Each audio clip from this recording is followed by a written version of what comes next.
Hi hello అందరికీ welcome to my channel. నేను ఈరోజు హెయిర్ గ్రోత్ హెయిర్ ఆయిల్ని ప్రిపేర్ చేస్తున్నాను.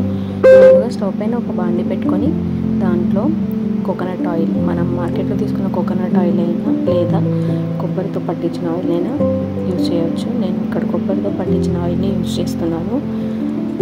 బాండీలో ఆయిల్ని వేసుకొని బాయిల్ అవ్వనివ్వాలి. దీంట్లో ఏమేమి ఇంగ్రీడియంట్స్ వేస్తున్నానో ఇప్పుడు చూద్దాం. ముందుగా మెంతులు వేసుకోవాలి.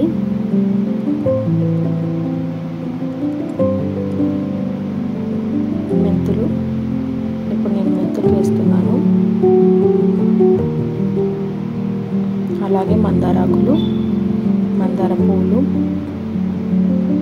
కరివేపాకు, గోరింటాకు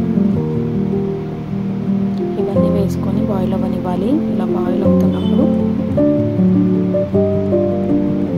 ఒక 3 స్పూన్స్ కలోంజీ సీడ్స్, అలాగే ఒక కంప్లీట్ ఆనియన్ని చిన్న చిన్న ముక్కలుగా చేసి వేసుకోవాలి.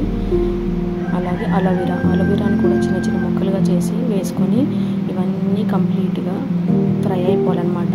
ఫ్రై అయిపోయి దాంట్లో ఉన్న ఐటమ్స్లో ఉన్న మాయిశ్చర్ అంతా ఆయిల్కి పట్టేయాలి. సో అలా కంప్లీట్గా బాయిల్ అయిపోవాలన్నమాట.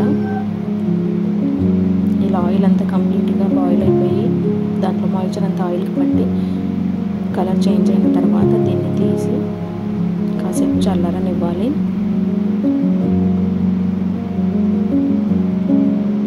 ఈ ఆయిల్ని ఎయిర్టైట్ కంటైనర్లో కానీ లేదా గాజు సీసాలో కానీ స్టోర్ చేసుకోవచ్చు.